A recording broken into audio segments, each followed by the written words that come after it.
The first thing my fake boyfriend said to me wasn't hello. It was a question that ended up exposing my ex-husband in front of his entire family, and quietly changing how I saw myself forever. I'll tell you what he said. But first you need to understand why it mattered. My name is Emma Carter. 37. Mother of 2.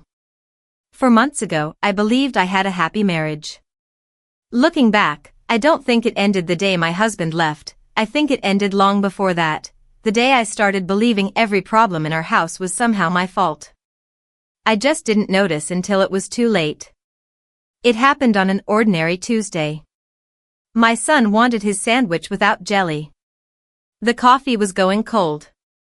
Then Ethan walked into the kitchen, arms crossed, and said, "We need to talk." 4 words, and my stomach already knew. I don't love you anymore. No fight before it. No warning. Just, you've changed. You're always tired. You've let yourself go. I looked down at the lunchbox in my hands. Funny thing, I could tell you exactly how everyone in my family liked their sandwich. I couldn't have told you my own favorite lunch. Somewhere along the way I'd become the person who remembered everyone's needs and forgot she had any of her own. Is there someone else? He didn't answer. He didn't have to. Finally, Ashley. His assistant. She'd been in my home, complimented my cooking, hugged my kids goodbye. Now she was sleeping with my husband. Life has a strange sense of humor. The divorce moved faster than my heart could keep up. Within weeks his social media looked like a travel magazine, beach trips, matching outfits, a smile aimed less at happiness and more at me. 2 weeks before the 4th of July, my former mother-in-law called. "You're coming to the barbecue." Not a question. Ethan's bringing Ashley. I know. Emma, a divorce ends a marriage. It doesn't erase 12 years of love you gave this family. After we hung up I sat in my driveway for almost 40 minutes, imagining walking into that backyard alone while everyone pretended it was normal. The thought hurt worse than the divorce itself. That's when the worst idea I'd ever had started to feel like the only good one. I searched, hire a boyfriend for an event. Most of it looked fake. One profile didn't. Lucas Reed, actor, no expensive suit, no rehearsed smile, just a man standing with his hands in his pockets. The reviews weren't about looks. He knew exactly what to say and what not to say. He called 20 minutes after I messaged him. Not what should I wear, but, will your kids be there? Do they know I'm pretending? When I said no, he said, good, children deserve one normal afternoon. Then, gently, has your ex always spoken to you like you're the problem? I opened my mouth and nothing came out, not because I didn't know, but because I'd never let myself stop and look at it directly. What are you hoping happens that day? I meant to sound confident. What came out was, I just want one day where I don't feel invisible. Silence. Not the awkward kind, the kind where someone isn't waiting for their turn to talk. I understand, he said, and for the first time in months, I believed someone actually did.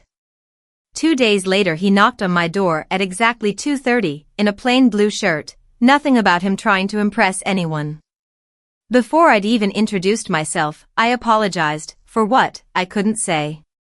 He looked at me the way you look at the first piece of a puzzle finally clicking into place, and said only, before we go, no matter what happens today, don't apologize. I laughed nervously. I'll try. I know, he said, like he already knew I wouldn't. On the morning of the 4th, I stood at my mirror for 20 minutes, not choosing a dress, trying to talk myself into a place that no longer felt like mine. My daughter Lily leaned in the doorway. You look beautiful, Mom. Kids don't notice tired eyes. They notice whether you smile back. Lucas showed up right on time. You ready? He asked. Not even a little. Good. People who say they're never nervous usually spend their lives pretending. On the drive, Lily interrogated him about being famous. His one film credit, he admitted, was playing customer number 3 in a workplace safety video. One line, "Excuse me, is this the fire exit?" The kids lost it laughing. For a few minutes, I forgot where we were headed. Then, quietly, Lucas asked, "When Ethan criticized you, did he usually do it when nobody else was around?" My smile faded. Yes. I thought so. Men like that protect their image. They don't want witnesses. A chill went through me. Every cruel comment, every insult about my body, always in private, never in front of anyone. 12 years suddenly made a different kind of sense. As we turned onto the street, he added, "One more thing. He's going to try to get a reaction out of you. You've never even met him." I don't have to. Men who need to win all play the same game. The backyard looked exactly the way it always had: off flags, grill smoke, the pool my kids learned to swim in. Everything the same. Except me. For the first time, I didn't know if I belonged there. Ethan spotted my car first, his smile fading when he saw Lucas beside me, not anger, calculation. He wasn't wondering who Lucas was. He was wondering how much of a problem he'd become. Lucas opened my door, no performance, just quiet support. Inside the gate, my former sister-in-law hugged me hard. "And who's this?" she asked, eyeing Lucas. "Lucas," he said simply. "Nice to finally meet the people Emma talks about." Within minutes he was talking baseball with my father-in-law like he'd always belonged there. Ethan came over eventually, Ashley a step behind. "So," he said, looking me over, "you moved on pretty fast." "I don't think healing and moving on are the same thing," Lucas said, before I could. Ethan forced a laugh, then turned to me. "You always did need someone to rescue you." 4 months ago, that line would have landed. Lucas just asked, calm as ever, "When you say she needed rescuing, who made her believe that?" Ethan had no answer. He leaned toward me instead, voice lower. "So this is what we're doing now, paying strangers to pretend?" "No," Lucas said before I could. "She's paying me to stand beside her. The pretending ends there." For 1 second, I saw it, a crack in Ethan's certainty. He walked away first. For the next hour I did what I always did, fetched plates, mopped up spilled lemonade, apologized to my nephew for his spilled cup before I even finished the sentence. Lucas caught my eye from across the yard and gave the smallest smile. I stopped mid-word. It was the first apology I didn't finish. Ethan got louder as the afternoon went on, bigger stories, tighter arm around Ashley, glancing my way every few minutes, checking. The strange part was, I wasn't checking back. That seemed to bother him more than anything. He found me later while I dried Lily's hands by the pool. "I've been thinking," he said, gentle as a held door. "I just don't want people getting the wrong idea. The divorce was hard on you. I'm worried people might think you've become a little unstable." Not an insult. Worse, a sentence built to make me doubt myself quietly, where no one else would notice. 4 months ago, it would have worked. "I know exactly what you're doing," I said instead. His smile slipped. Lucas had been right, Ethan never needed an audience. He needed doubt. Then Carol clapped her hands. Family picture. Same oak tree, same yearly ritual I'd stood in for 12 years. Today I drifted backward automatically, out of the frame. "Emma, come sit here," Carol said, pointing to the chair beside her. "It's okay, I'll stand back. I don't want to ruin the picture." The words left my mouth before I'd even decided to say them. Lucas walked over, pulled the chair forward, set it in front of me. "Sit." "I really don't." "Emma. Please." Every eye in the yard turned toward me. "I'm sorry," I said, automatically, like breathing. Lucas took a slow breath. Then he said the sentence I will remember for the rest of my life. "Nobody apologizes this much, unless someone spent years teaching them they don't deserve space." The yard went completely still. Something in me broke, not my heart. The lie I'd been carrying. He turned to Ethan, voice not unkind, just certain. When was the last time she apologized for something that was actually her fault? Today she apologized for standing. For traffic. For her own kids laughing. For sitting in a chair she was invited to sit in. Healthy people don't apologize for existing. Ashley slowly slid Ethan's hand off her waist. What are you doing? He asked. She wasn't looking at him anymore. She was looking at me. Did you talk to her like that too?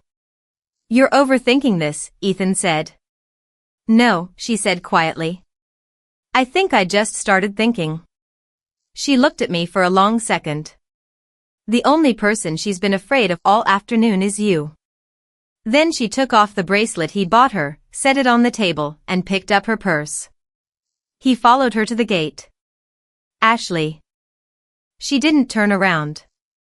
If this is how you treat someone who gave you 12 years. I don't want to find out how you'll treat me after too. The gate closed behind her, and Ethan stood there with no one left beside him. Carol hugged me so hard I nearly cried. I'm sorry, she said. I watched you get quieter every year. I just never asked why. Then, once more, this chair belongs to you. This time I didn't step back. I sat. My son asked if Lucas could be in the picture, and Ethan's father said, anyone who reminded this family what respect looks like is welcome in it.